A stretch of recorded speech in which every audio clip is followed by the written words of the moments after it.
اپنے خلاف مقدمات ختم کروانے کا آئینی طریقہ نکال لیا گیا ہے کہ آرٹیکل 248 میں تجویز کردہ ترمیم کے مطابق صدر مملکت پاکستان کے خلاف عہدہ چھوڑنے کے بعد بھی تاحیات کسی قسم کی کارروائی یا گرفتاری نہیں ہو سکتی۔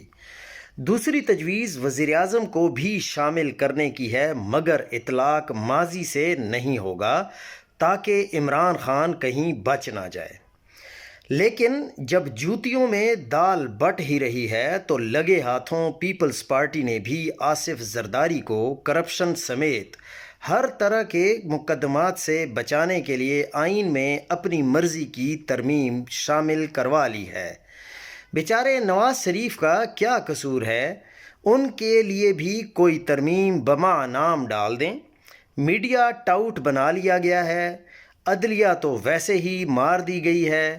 آج شام سے تو بلاول بھٹو اور مریم نواز شریف صاحبہ کو بھی اگلے 50 سال کے لیے تمام مقدمات سے بری و ذمہ کروا لیں۔ کسی اور ہوس پرست کی کوئی اگر کسر رہ گئی ہے تو وہ بھی آ جائے بھائیو، کیونکہ لوٹ سیل لگی ہوئی ہے اور اس سیل سے آپ بھی فائدہ اٹھا سکتے ہیں۔